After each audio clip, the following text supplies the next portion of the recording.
Welcome back to another video from the Next Man Up podcast. Today, it's just going to be me. I'm going to be doing the 2024 NBA mock draft. As you can see by the title, it's going to be a full first round. I'm going to try to be balancing team needs and obviously what level of player they are, what level of prospect they are in this draft class, full first round. So I think I'm going to go pick by pick, explaining what every single team needs and what player I think they should pick. Before we get started, make sure you guys subscribe to the channel, like the video, and share the video. And make sure you guys follow us on our social media. It is at the top of the screen. So while you have a second, just do that. All right, we have the Fanspo loaded up. I love Fanspo. It's a great website for trades and mock drafts. It's what I'm going to be using to do the draft. The Pistons had the first pick before the lottery, had the worst record in the entire NBA. And they have had a lot of roster change over in the last 24 hours because the trade deadline just passed. Bojan's not on the team.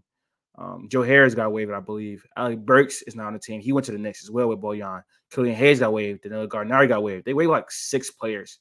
They obviously brought in Shake Milton, brought in Troy Brown Jr., Mike Muscala, Simone. Do they have anybody else? Yeah, not really. So this team is loaded with young players. They've tried to get a lot more 3-and-D players, a lot more youth. So I like what they did at the deadline. Troy Weaver has finally started to do stuff that makes sense. And with this pick, they're going to want to do something that makes sense as well going into the offseason. So hopefully he can continue to turn it around. They have a lot of cash space this summer as well. I think they're going to have like $64 million. So this is going to be the first step in making sure they have a good offseason. So with the first overall pick, I'm going to select Alex Sarr. He's been the consistent number 1 overall player basically for like 2 or 3 months now. 2 or 3 months. Not since it started, but like 2 or 3 months. And the reason, what makes him the number 1 overall pick is because of defensive versatility. He can go out there and guard guards. He can protect the paint. He has some very, very good rim protection, response time. He's very athletic. And that bodes well in the offense end as well. He's going to be a rim threat as far as lobs, as far as putting the ball on the floor and getting to the rim. So I think the only thing I have concerns with is how he's going to fit on his team if his jump shot does not work out, because his jump shot has shown some flashes at the mid-range from 3. That needs to really be prioritized as a part of his game that grows, because you already have a sword in the lineup. You already have a Doran in the lineup who can't shoot. So at your 4th spot, you're going to need someone that can. So hopefully he continues to grow in that area, because it will really validate taking him number 1 overall. But I think because of the talent he is, because he's the best player available, you can't really justify going anywhere else unless you're really drafting for super, super fit. So that's what I'm going to do with the first overall pick to the Pistons. With the second overall pick, we have the Washington Wizards. And the Wizards, man, they need a lot. I can't lie. I think none of these players they have on these rosters outside of Bilal and maybe Denny are built for the future. Jordan Poole, no. Kyle Kuzma, no. Tyus Jones is a great player, but I believe he should have been on another team after the deadline. I don't know why they kept him, really, but he's a great player. Marvin Bagley's a bust. Daniel Gafford is on the Mavs. Landry Shamet did all right. Johnny Davis is a bust. Corey Kisper's a great role player. They have a lot of – not a lot, really. So at this spot, I think you go best player available. I think the best player available at number 2 is Nikola Topic. Nikola Topic is a walking paint touch. He's a great slasher. He's a great playmaker, a really, really great playmaker. The only thing I have concerns with him, really, his jump shot, which I think it may come along, because with a lot of these processes, you got to just bake on that jump shot improving. And just from the developmental standpoint, I don't know if the Wizards are going to be able to develop that, but hopefully they are, because if his jump shot develops, he's going to be a really, really special player. Live ball passing, advantage creating, he does a lot of that. On the defense end, it's scary. I can't lie. He's not a good defender at all, but he is 6'7", 203. So hopefully he can improve on the defensive end. That's the thought process you have to go. You selected Nikola Topic, but I think he is a correct pick at number 2. I think this is going to be a great start to rebuild. You secure him and Bilal going forward. So number 3, the Spurs clearly need a point guard. They clearly need a point guard. It's not where I'm going to go here, but they definitely need a point guard, just because they have Wemby, who is averaging 20 and 10 without a proper one. They had Jeremy Sohan running point guard for a long time. You got Trey Jones there, who is not the greatest point guard, but he's a decent playmaker. You need someone that's going to help Wemby get into his spots, get him easy buckets, stuff like that, hit him while he's open. So unfortunately, they don't have a second pick because I would have went point guard with Nikola Topic. Hopefully, the draft lottery goes in their favor and they're able to get up to like the top 2 spots to select him. But they also need a wing. They also need a wing. They definitely need a wing because I don't think Keldon Johnson is the wing of the future for them. So we have 2 wings on the board right now. We have Zachary Ricochet and Cody Williams. I'm going to take Cody Williams. I'm going to take Cody Williams because he can just do so much. Like, he's going to be able to defend. He's going to be able to finish at the basket. He's going to be able to be a connected piece playmaking. He's going to be able to get out in transition. He's going to be able to score in like the mid-range area.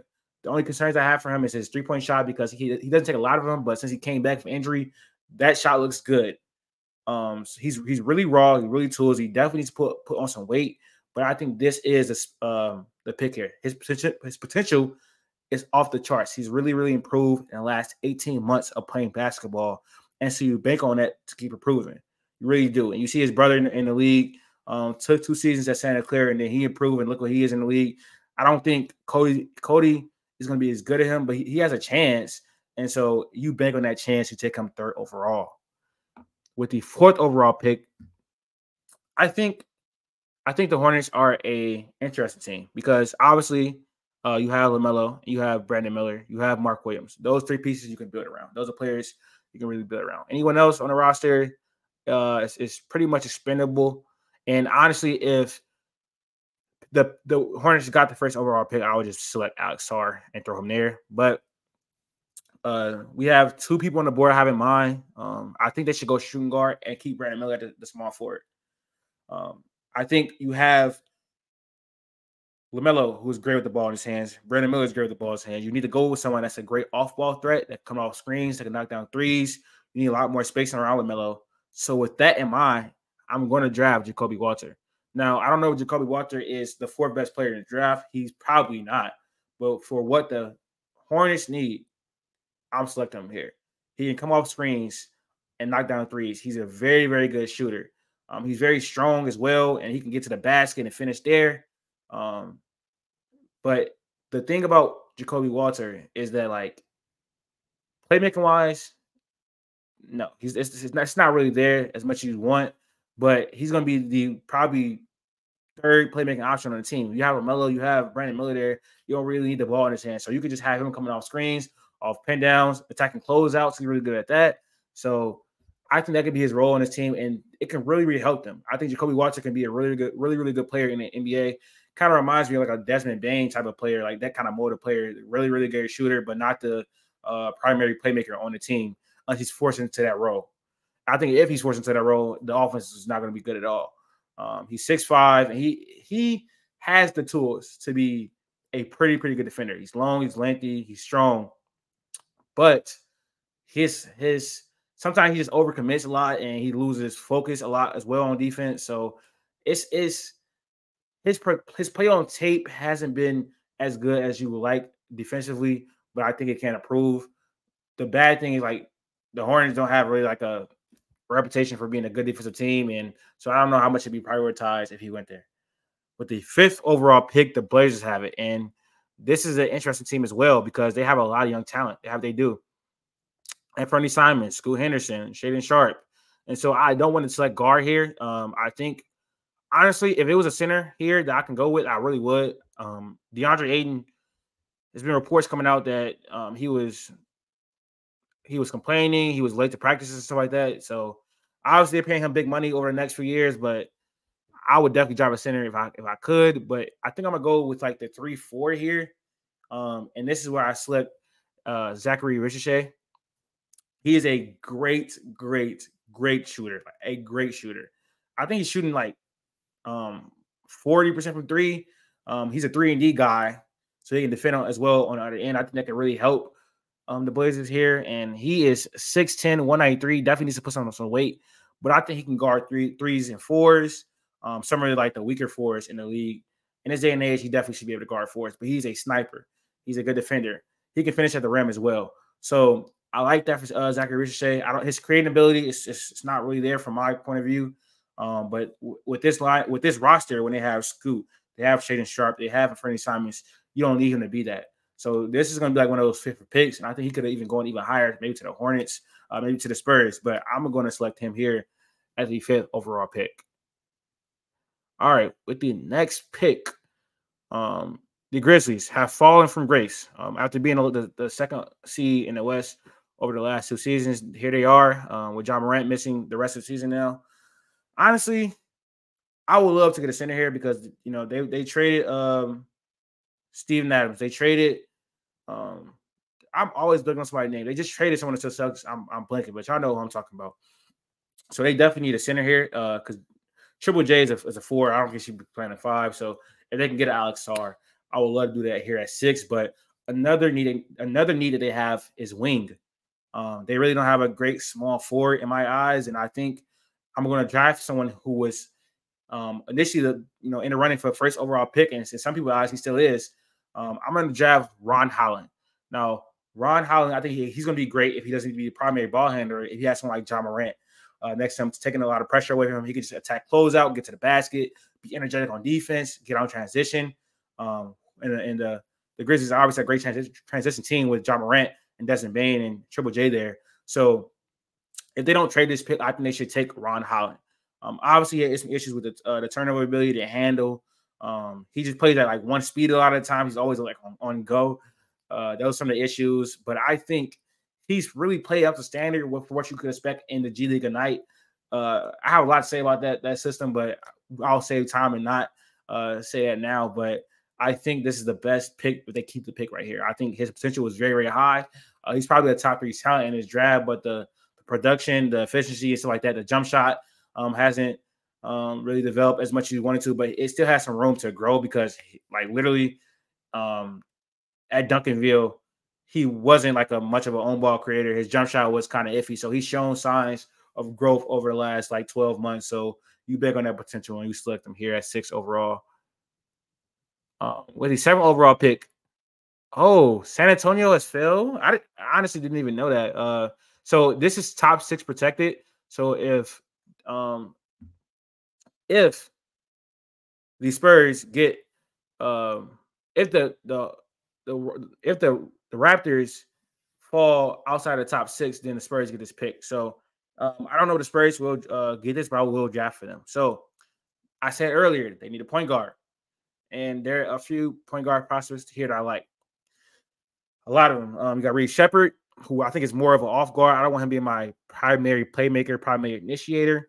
You got obviously Isaiah Collier, who was in talks for being a number 1 overall pick early in the season, but has struggled, has got injured, turnover issues, stuff like that. I still kind of like him as a prospect, but he does not play defense either, and he can't really shoot. So with this, I'm going to go with my boy, man, Rob Dillingham. Rob Dillingham. He has flew up draft boards so much. I'm going to be honest. When I came into the season, when I came into the draft process, thinking about players who can be at the top of the draft boards, he didn't come to mind just because he's 6'2". It says he's 159. He's probably like around 160 pounds. He's not going to be a great defender. And the playmaking was a concern coming in because he's kind of like a score-first guard. But he has played amazing this season in Kentucky. Amazing. He's averaging 4 assists, so he's getting it done on the playmaking end. It's improved so much. That's the biggest improvement. The biggest improvement.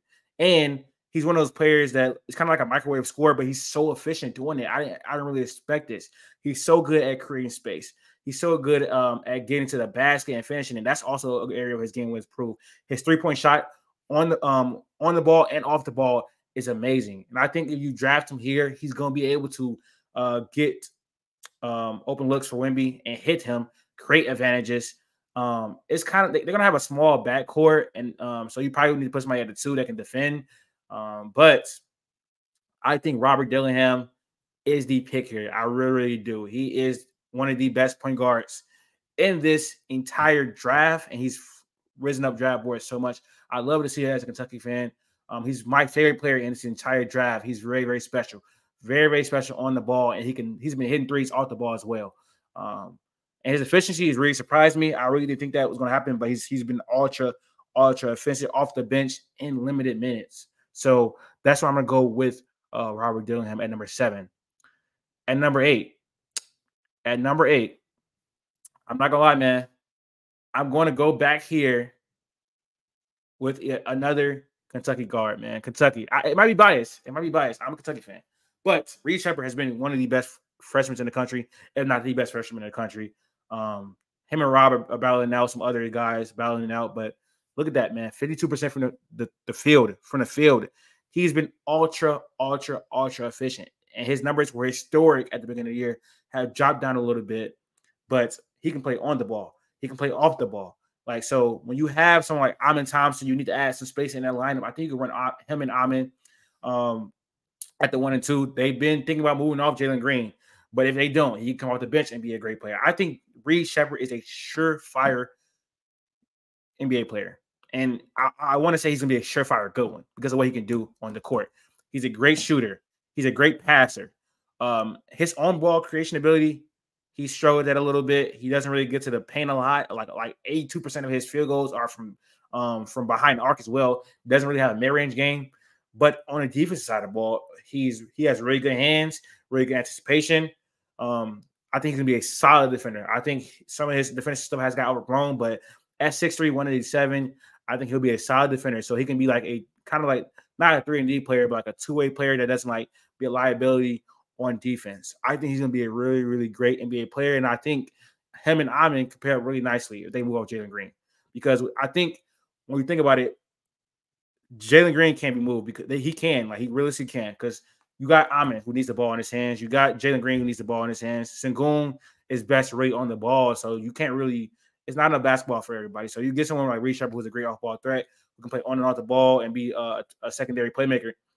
I think he pairs up nicely to Amin and Tariq Eason and Jabari Smith and the rest of those players. So if the Rockets choose to move on from Jalen Green this offseason and maybe get someone like Mikal Bridges, like Reed Sheppard could just slide right in there and fit, I think it's going to be a great pickup right here. Even though they kind of got some guard depth with like Fred VanVleet. You can also get like a center here too. So if that's what they wanted to do. With a 9th overall pick. All right, this is interesting. This is very, very interesting. Because you got Trae Young, you got DeJounte Murray.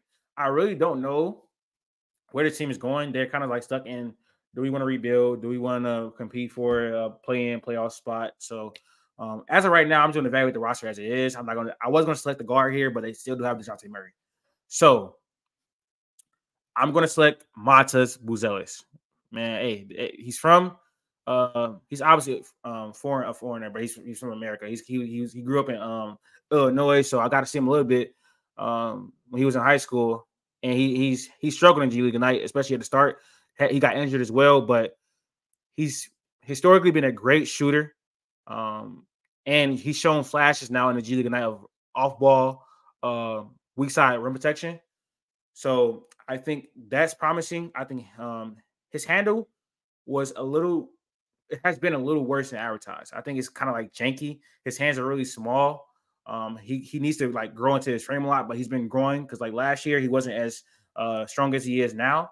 But I love Matas Buzelis as a prospect. He's one of my favorite players in this draft. I think he's going to be able to put the ball on the floor and take advantages, like attacking closeouts as a 6'10", like 2 or 3. I think this team will probably play him at a 3. He's been good as a weak side rim protector, and he's going to be a great shooter.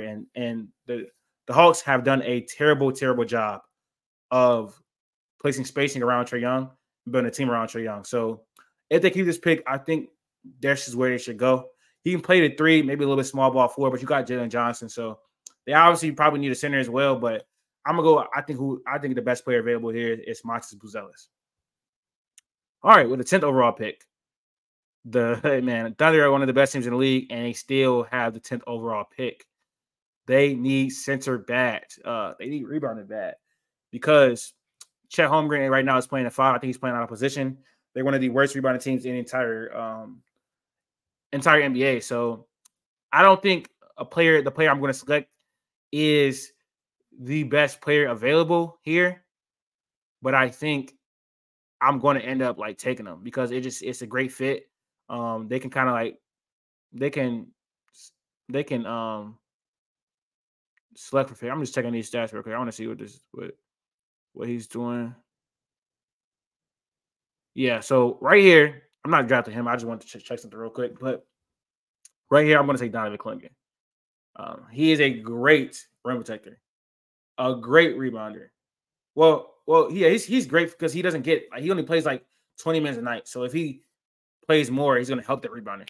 He's a good passer as well, so he can still help the floor of this offense as well. So he's not going to be like a liability on the offensive end. Um, Also, very, very, very, very, very efficient in the time he plays. The concern is, can he play 30 minutes a night? Can he play, 30, 35 minutes a night? Because at UConn, he's not really showing that. But I don't know if they even need him to do that. I think he could play like 30 minutes a night. And then they have, backup fours and backup fives, and they have Chet. They have a little bit of big depth over there. OKC, I also they would have looked at like Andre Drummond. I would have loved that. But Donovan Clingan at 7'2" is very, very agile and mobile for his size. I don't think he offers you a lot offensively as far as like spacing the floor, but he's a good passer, a good connector. So I would love for the Thunder to get Donovan Clingan. Some people say it's kind of high, but for what they need, I think they can go fit here. All right, with the 11th overall pick. So the Bulls, the interesting spot, they are also like the Hawks, have not really chosen direction. Have not made a trade in over 3 years, basically. Still have Zach LaVine, who they really can't move off of because no team wants him for his contract and his injury history. DeMar DeRozan is probably going to walk this offseason. Still got Nikola Vucic. They didn't trade Andre Drummond, didn't trade Alex Caruso. But I think they obviously need point guard. You have Kobe White, who was like a combo guard, I feel like. Personally, I feel like he can play the two. And I want to get someone that can really defend here, can really play make.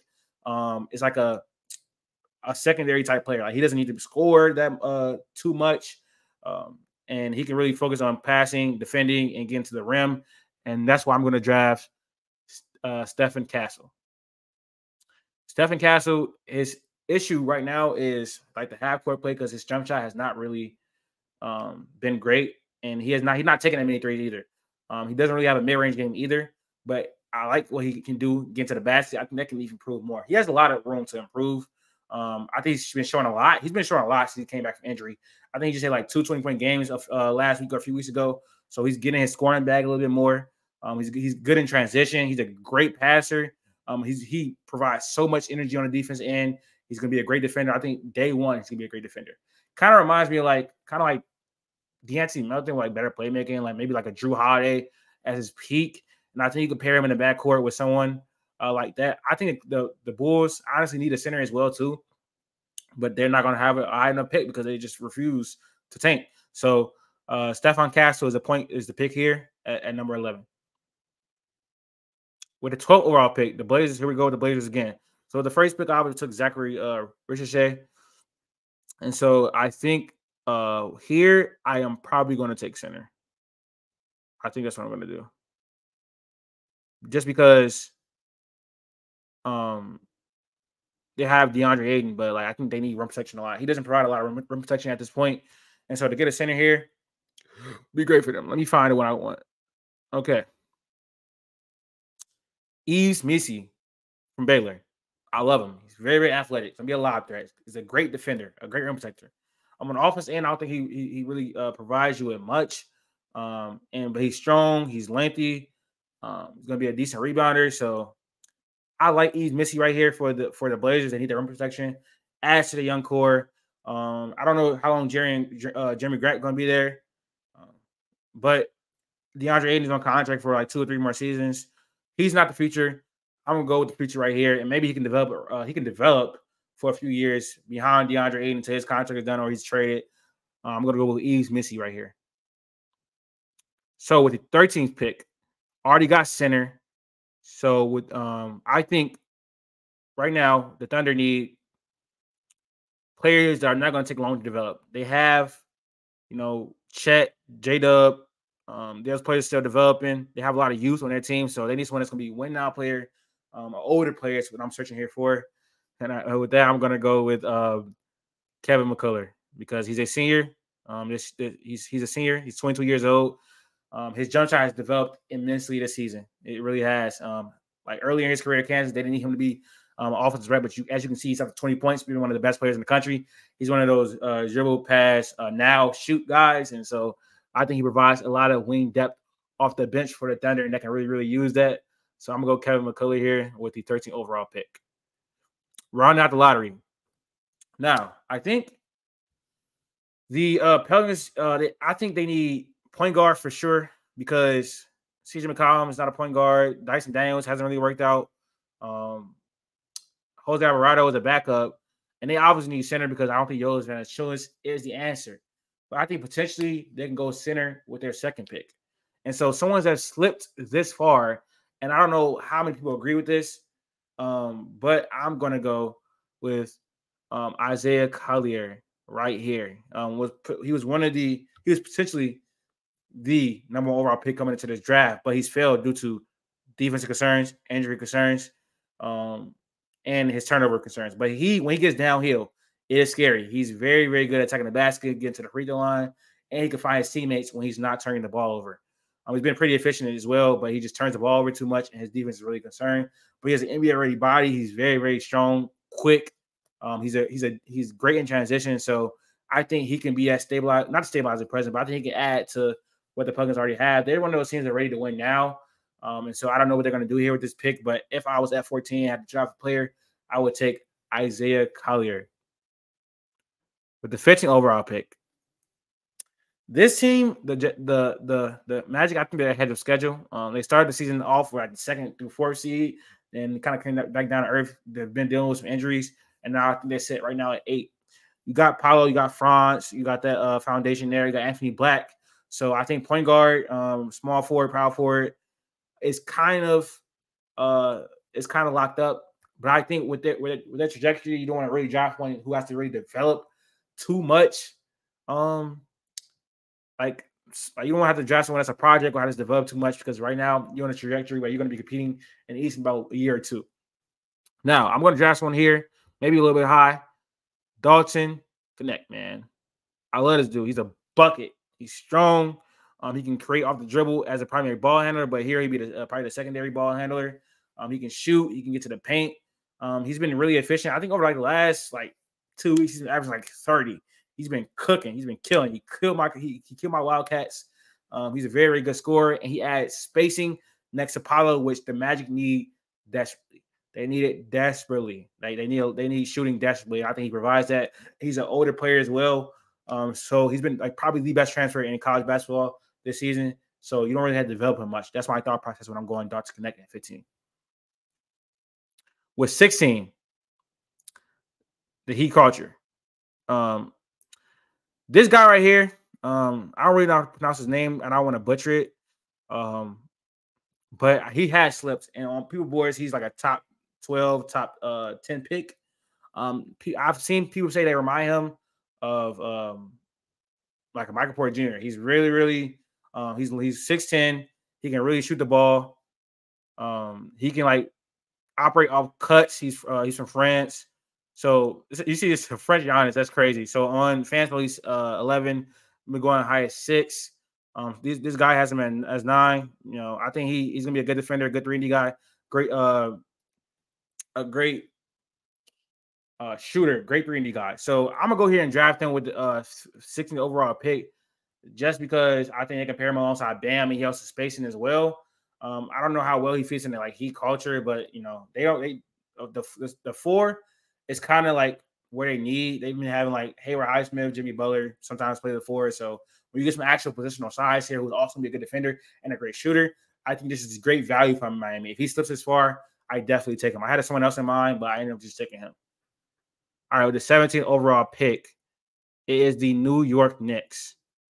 The Knicks, I would go center. I might go center.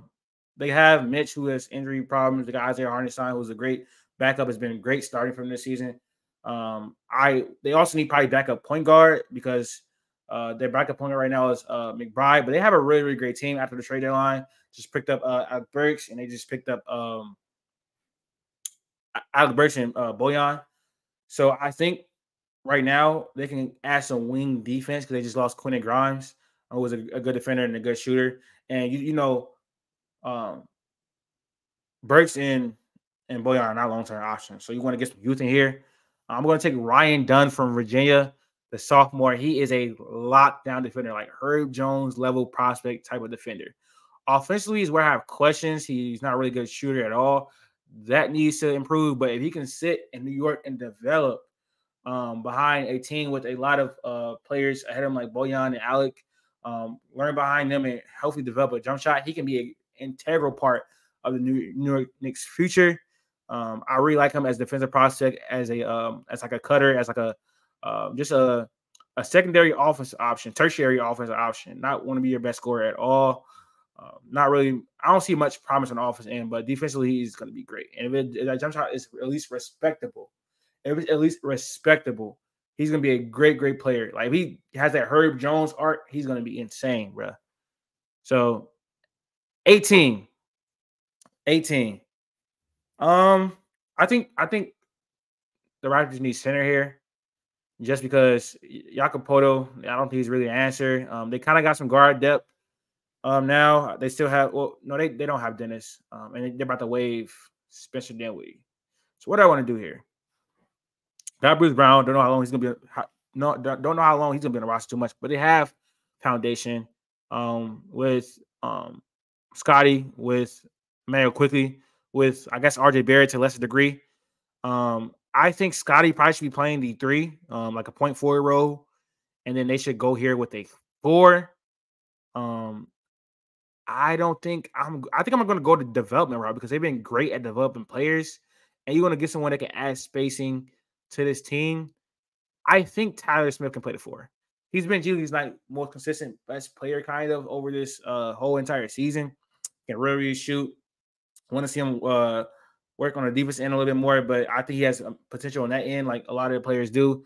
He's kind of slight a little bit, but I think his frame is where to the point where he can really grow on that side.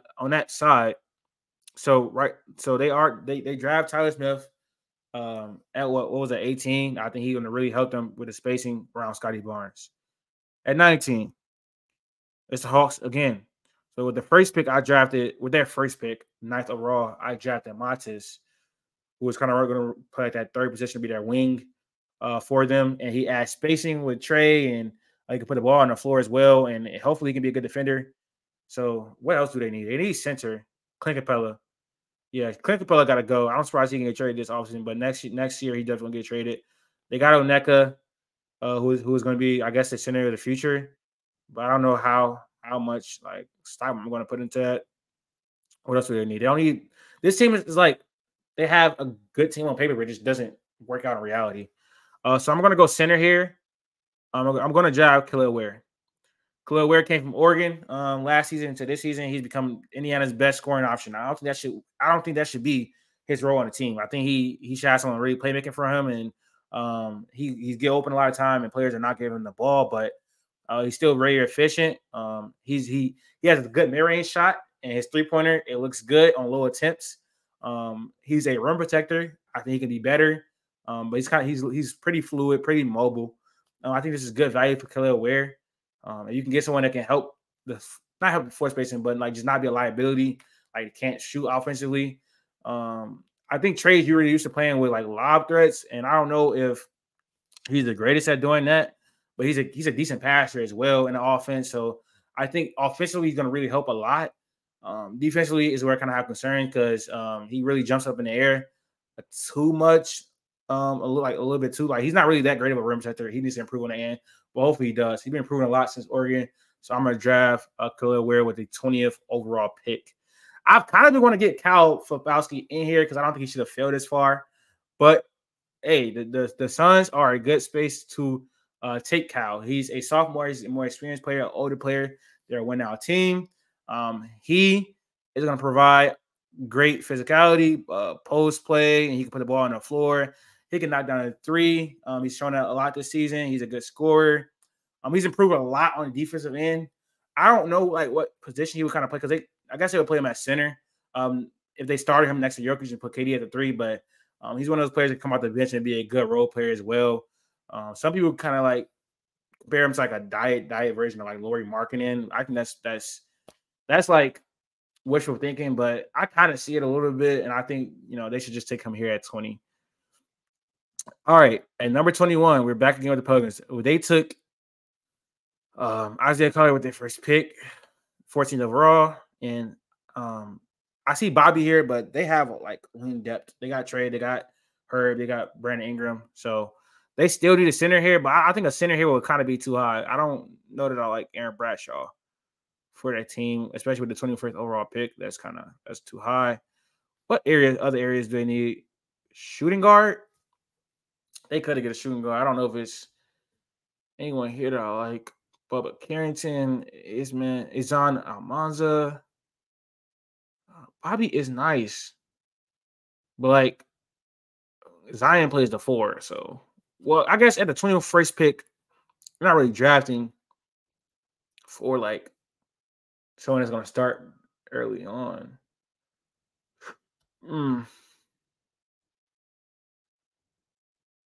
I really like Izan Almanza. I really like him. How does he fit with this team? Don't think he's that great of a defender, or he can be at sometimes. But they had him lapses sometimes a lot. I think he had a nice season with G League and played well in Spain. I saw someone compare him to like Paul Gasol. That was kind of crazy. 6'10", 217. Yeah, I hear this dude. Best under the size. I can't shoot a makeup with for elite defense. He is interesting. He's a post scorer and playmaker. I agree with this. He's not a shooter, not great defensively. So I don't really want to add that because like they need a defender next to Zion badly, like pretty badly. Jonas Valanciunas gets cooked in space so much. So I think I'm gonna go best player available here. They could use some experience, but I'm gonna go Bobby Clinton. That's how I'm gonna draft here. I'm gonna take. Why did not they draft? Thank you. Draft him, Bobby Clinton. Interesting prospect, but I think he provides a lot of defense for the team, which is something they could use for sure. They're a good defensive team, but that's a lot on the back of Herb Jones. He's an interesting prospect at 6'10", 225. I don't really think they need a wing, but at this point, you're trying to get like best player available. You're trying to get like some potential. And I think he has a lot of that. He's still pretty young, so I think it could work. I don't know what I'll really do right there at 21. Kind of going on the limb right there with their second pick. Maybe they trade it. All right. This is the Philadelphia 76ers with the 22nd overall pick. I think their four spot needs work. It needs help. Because who is their four this year? I think they run Tobias Harris to the 4, who's going to be leaving pretty soon. Probably he might be. He's going to be free agent this year. I don't see anyone that particularly fits next to Joel Embiid that well. He's a great defender. You kind of need you're gonna need a shooter right there at that 4th spot. So Izan is in my head, but I don't know if I should take him here. Let's go here. DJ, Carlton, Tyrese, Izan, Aaron Bradshaw. Nah. I'm gonna do it. I'm gonna go Tristan the Silva. Experienced player, they're a win-out team. It kind of depends on if the direction they go in. Like if he's going in off season, they obviously want to go like maybe like a project here player that can bake on potential here. But he's a great shooter. Over there in Colorado, 15 points per game. He's really came into his own in the season, and he's gonna help them space the floor. Defensively, I have my reservations. I do, but I think he's gonna come in and be a great shooter in the league, and that's what they can use that at the 4. He's 6'9", so he has positional size, and he could be kind of like the Tobias Harris replacement, I guess. Pretty early on, and get some good production from him if they want to start him in his first season. The Bucks, I think the Bucks need a backup point guard. They did trade for Patrick Beverley, but I don't think that's a permanent option. I really don't. So I know how I'm going to draft here. I know this pick, Jerry McCain. He has impressed me so much at Duke this year. Great shooter, completes on the defensive end, a good passer. He doesn't really show in the assists, but he's been a good leader for this. One of the leaders for this team, this Duke team this year. I really love how he's played this year. He's tough. He's taking a lot of shit for his stuff on social media, but Jared McCain has really impressed. He's a great shooter. But yeah, they need a backup point guard behind Dame. So that's how I would go. Jared McCain. I think he's probably one of the best options here. Okay. With the 24th overall pick, I know I'm doing here too. Carlton Carrington. What they call him, Bubba Carrington. He's a very, very good creator. His thing is that he can't really finish at the rim. The efficiency is not the greatest. He plays on Pittsburgh with not, players aren't that great, but they need another creator off the bench. I would say at the point guard position, they have they got Burks and they got Bojan, but you get some youth here with Carlton Carrington. I think he's gonna be a better backup than McBride. Not like Emmanuel Quickly, but like he kind of take that Emmanuel Quickly role basically. So Bubba Carrington, I think like as far as prospects, he's much higher. I think he's like a lottery talent. But he has some concerns. So I would go here. He's a good playmaker as well. So I would go Bubba Carrington as a backup point guard here. Pretty clearly. I knew that pick as like night and day. All right. The Cavs. Okay. This is one of those teams, another one of the great teams you get to the back end of the draft that have great teams. Darius Garland, Donovan Mitchell, Jarrett Allen, Caris LeVert, Max Strus. This is my favorite team in the entire NBA. What do I want us to do in the draft? Interesting, because with these teams, it's like cool. You have like Jarrett Allen, you have Evan Mobley, who are like two non-forward spacing bigs, kind of. So I kind of get that. But they really don't have a backup point guard. They really don't. I see DJ Wagner, but I really don't. I think he's kind of like slipped out of the first round, personally, for me. He has slipped out of the first round. And he's not really a great shooter. He's good when he does get downhill and create for others. He's really, really good at doing that. He gives effort on the defensive end as well. 6'3", but I think I'm gonna go. I wanted to get this guy for maybe like the Timberwolves later, but right now I'm gonna go with Tyrese Proctor. Wait, do I want to do that? There's some other guards here.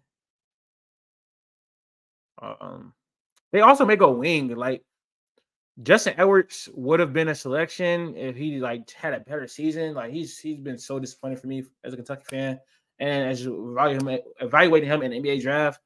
But I'm gonna go. I think they kind of need a backup forward too, right? Yeah, they kind of need Dean Wade is cool.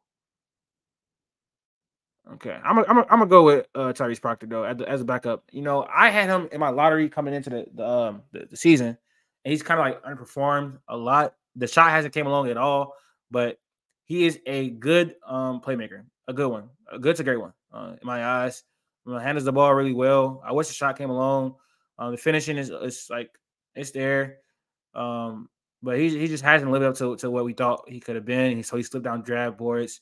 But I think he's 6'6" and a playmaker, so I think he would be good to be like the backup point guard here. I think he still has the potential. It just hasn't went as it's supposed to have been this season. All right, with the 27th overall pick. 26th overall pick. Let me start getting ahead of myself. Here we go again with the Thunder. At this point, like they draft all these players that would be astounding, really. It would be. They have guard depth. They got Casey Wallace off the bench. They got Lou Dort, Shea, Giddey, Isaiah Joe, and Wiggins. So like I wouldn't go guard here. I just had them draft Kevin McCullough. So like they really don't like at this point. Like it's like you have too many players at this point. So I don't know. I don't even know what I want to do here because they have so much. DJ is on Aaron. They just got center, so I don't think they need Aaron. Wing depth. Justin, a little too early for him. I think I might go power forward. Yeah, I'm gonna go power forward. All right, so we're taking. I always butcher these people's names, but he has been great for Marquette this season. I watched a lot of Marquette with Tyler Kolek this season. They're one of the best teams in the nation. He's like this, he's really high motor defensive guy. Protects the paint, gets out in transition. Really, really strong offensively. Attacking the glass, stuff like that. So I think this added a lot of value for them because they need rebounding. They need defense for sure off the bench. Offensively, it's like, you know, I don't think they need much help there. So this is gonna be like a person that's like a role player. Osasiri, like I don't want to butcher his name. That's why I didn't say it. But he's been rising up draft boards this season, and they getting win out players that are older and come and help the team this season. If they choose to take this pick, that's who I would take. 6'9", come out the bench and be a good 3-4, not really a 3, more of a 4. Okay. Here, I was going to take backup point guard, but they did just get Monte Morris. My colleagues on last year's deal, I don't know if they're going to bring him back. If they do, they're probably not going to give him much. They did just get Monte Morris, who's also on a 1-year deal. So I probably would go backup point guard, keep it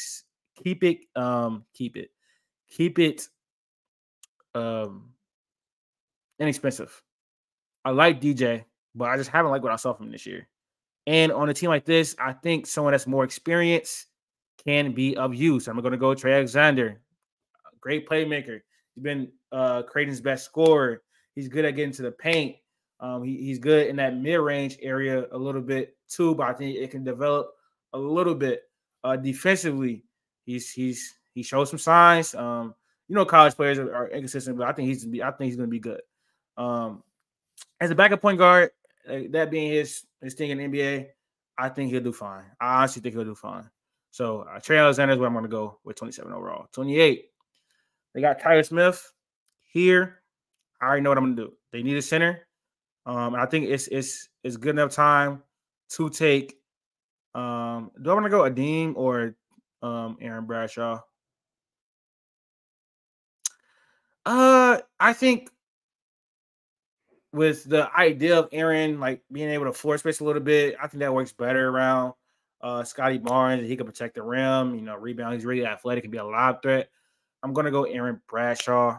He's very, very slight, needs to put on some weight, 7 feet, 210. But I think the Kentucky has a chance of having 3 first-round picks this year. I kind of like his upside, and so again, the Raptors are one of the best teams in the entire NBA at developing. So that's why I'm going to go here. All right. They need backup center a lot. The Nuggets do. I think they do a lot. So I'm going to go Adem Bona from UCLA. A sophomore, can protect the rim, high energy guy, high motor guy, good defensively. That's why I'm going to go with the 29th overall pick because they've been trying to bring up backup centers, but any good backup center is not going to play behind Nikola Jokic. And so when they get a rookie, we're going to come in and get some good minutes, protecting the paint and stuff like that, rebounding, just doing the things they need. I think Adem Bona would be nice for them. With the 30th pick and the last pick in this draft, I mean, the Celtics, like, what don't they have at this point? What don't they have? Drew Holiday, Kristaps Porzingis, like they just picked up Xavier Tillman, who was one of the best defenders in the entire NBA, just picked him up. It's like, I guess I want to go wing depth here. I do want to go wing depth just because I think they have Jason Tatum, Jaylen Brown, but outside of that, who do they have on the bench? Like, look at the wing depth. It's not there. Jordan Walsh, I like him as a defender, but he hasn't really played that much this season. I'm going to go Dylan Jones from Weber State, my bad. Let me put some respect on their name. He's a bucket. He could be a bucket off the bench for them. He's been like a good playmaker for them as well. You see the 5 assists, been efficient at Weber State, and he's older, so maybe he can come in, provide some immediate impact. Not a high ceiling player, but he gives you a decent to high floor. So I like that move as the pick for the Boston Celtics, who really don't need much. Like a draft pick is a draft pick for them. But that is going to wrap up the mock draft. Let me know if you disagree with any of my assessments of the players or if you disagree with any picks I did. And again, make sure you guys subscribe to the channel. Make sure you guys subscribe to the channel, man. We're going to continue to keep growing. We're about to hit 400 subscribers. I love you guys. Thank you guys for the support. And I am out.